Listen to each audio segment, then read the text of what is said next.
Howdy peeps, hope you're doing well.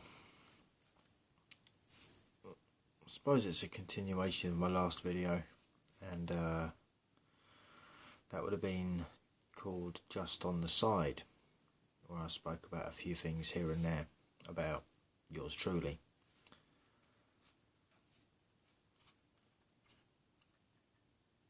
Visionary, that sort of thing. Maybe I'm blowing a bit too much smoke out my arse with that one, maybe, but I don't know. You see, I've been reflecting. This is something that I do recall quite clearly from when I was a kid. I think I was about 11 years old. No, this is not one of them videos where I say a therapy video, I'm just saying. And family and that were asking, what do you want to do when you grow up? And I was like, nothing. I'll stay at home, look after the kids, and the missus can go to work. Well, fast forward about 7 years from that point, and I'd had a couple of relationships in between, short-lived, short-term, that sort of thing. You know, college girlfriends, not exactly childhood sweetheart, I suppose maybe, but yeah. I got to the stage where I was seeing all my friends that I was hanging out with at the time getting into relationships, and you know, the group was splitting up and everyone was going their separate ways and doing their own thing, whether it was with someone or whatever. And yeah, I sort of remember looking up at the moon one night. I was sat on my windowsill just sort of looking up, and it's like, oh come on, just send me someone that's compatible, someone, you know, just someone, right? And then, lo and behold, someone, the way it panned out was quite interesting. Of course, it was myself and two other guys. It's not one of them, by the way, I just want to point that out. And one of the guys kept telling this chick how great I was and this and that and nothing but good things, and I think must have been thinking about someone else, but but no, whatever positive attributes this guy saw in me, he was telling this girl about, and obviously as a result she wanted to meet me. And I'll use the term friends very loosely on this one, because I don't know how many of you guys have been through this one, but it's surprising, or maybe not, but it's surprising how unfriendly your friends can become when there's a skirt involved. Yeah. Well, because there was a lot of competition, I thought, I'm not going to compete for a woman, right? I'm not going to put myself up there and, you know, versus two other guys that are supposed to be my friends, and like they ended up battling it out with each other, and a lot of back and forths and backstabbing and bitching and all of that. And my backing away was a direct result of her then maybe subconsciously choosing me. And single mum, so as a result, we got together, and lo and behold, I ended up looking after the kid and working only part-time hours, and so that's how I got that bond with the kid. He was later then to become my ex-stepson. And anyway, fucking, as time progressed, obviously, this is an aside, just talking about this bit, because another content creator had mentioned something, and I've got something to say on the matter. Now, the way that ended up going, that the end of that relationship, I mean, not only did she burn the bridge, but pardon me, but she salted the earth behind her as well, so there was no going back. There was no going back from the bullshit that she was or that she decided to pull back then. And I think deep down, maybe she knows that, even now. Like, there's been times where I've tried to be, in the past I've tried to be, air quotes, friends, but I can't forgive, and I sure as hell can't forget what I went through. Alright, that puts me in a victim status, I don't like that. No. What she did, I can't. Now the funny part in all of that is that evening when I was sat on my windowsill and I was looking up at the moon and asking the universe to send someone my way that was compatible, she was compatible on pretty much every level. Same music, same interests, same kind of personality, got on like a house on fire, until we didn't. And then we really didn't. Now some would bring up the argument of, oh, that was a twin flame. It's like, no, that's, nah. But anyway, for what this other content creator was saying is like, well, what makes, not me so special, but someone that's in that situation, what makes them so special when they could be following or chasing someone that is of higher status or that earns more money or whatever. And it's like, well, maybe that person touched their life in a way that no one else has been able to do since. And they look back with that regret and maybe longing for what could have been, knowing full well that that bridge was burnt and the salt was thrown down to the earth so nothing else could grow from that point. That, I think, could drive someone to the point of obsession. Whereas they do follow you on social media, where they want to be your friend, where they, despite, and the thing with that, just as a side note for that, never did get an apology either. So not only did they do what they did, but they didn't apologise for doing it. Like it's just, oh, water under the bridge, let bygones be bygones, let's just be friends. It's like, you got to be fucking kidding me, right?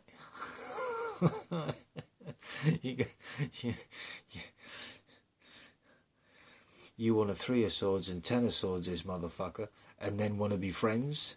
Then you want the 2 of cups? No, I don't think so. Definitely not. Oh, hell no.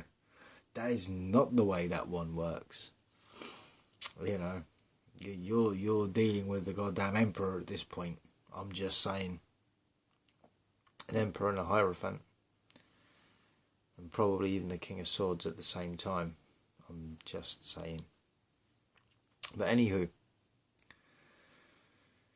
there's some tarot references there. You'd have to look them up if you're interested. But yeah, that's basically sort of how things panned out. But like I say, maybe it's more to do with how that person touched their life in one way or another. Maybe that is why. Or the other one is maybe they're just fucking crazy. I'm just saying. But yeah. So you could kind of argue that at age 11, maybe it was a subconscious wish. Maybe. Or maybe it was a vision. Maybe that was a thing. Maybe I knew my path, or I saw my path before me. I just didn't know how to get there. There's also been other times, and I've just deleted a video because this is similar to this one, but it went on for 20 minutes, and I thought, that's too much. But in addition to these occasions where maybe I'll use the term loosely because it's like I've never been able to hone in on, if it is an ability, I've never been able to hone in on it and use it to my advantage. And one of the things I can do though is set atmospheres, usually bad ones. Again, an example of this, I was in many years ago, I was invited to a party and turned up. The music wasn't the type of music that I normally listen to. The crowd, the guests, I couldn't trust them as far as I could throw them. And maybe it was because I felt intimidated by the crowd that were there,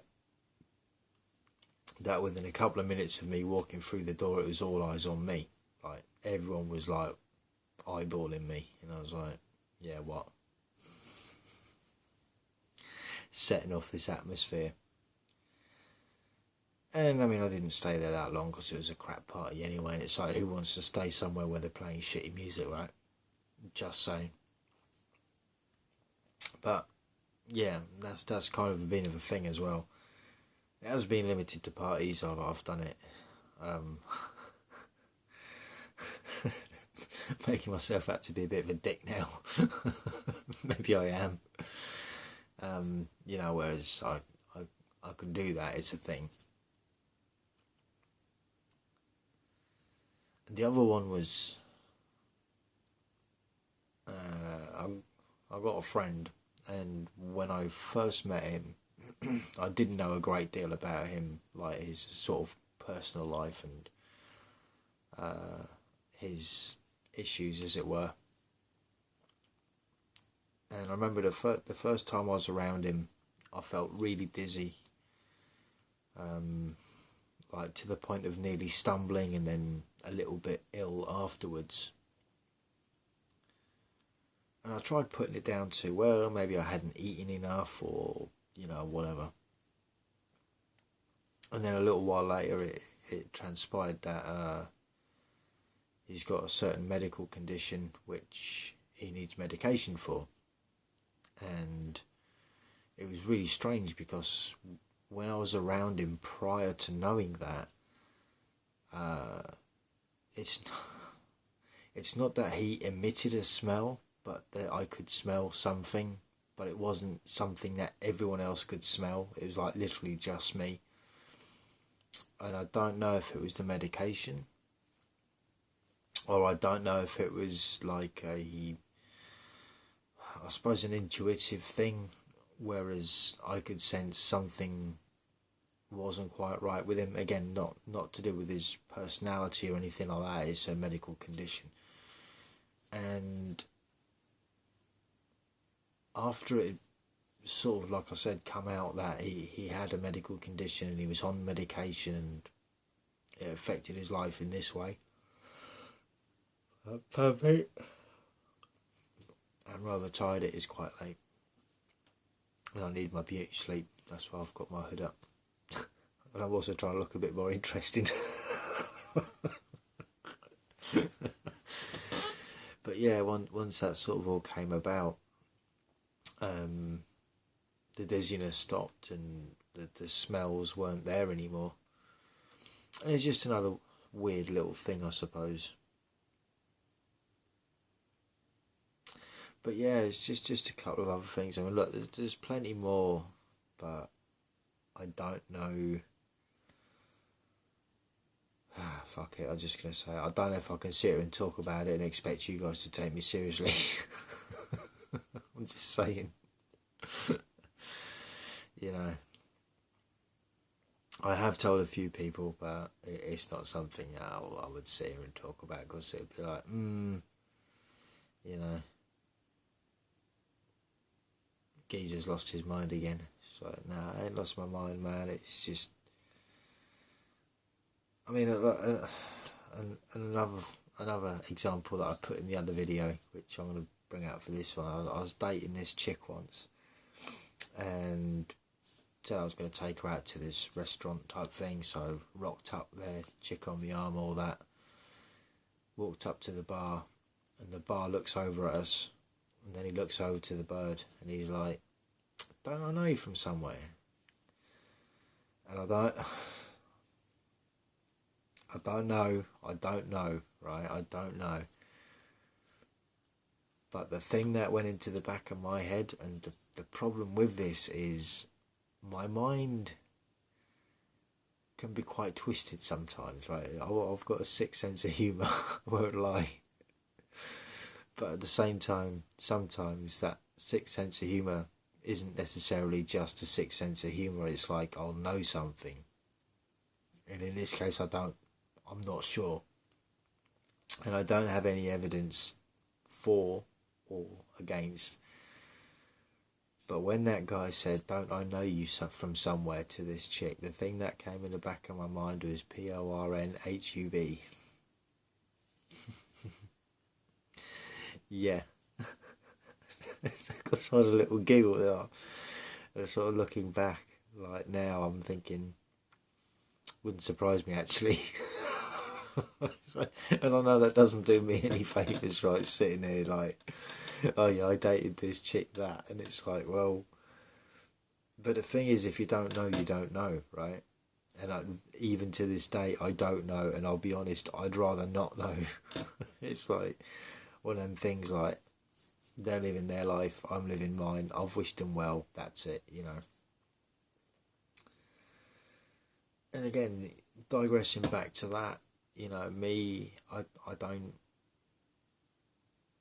follow any of my exes on social media. It's like, it's the same example as that. It's like,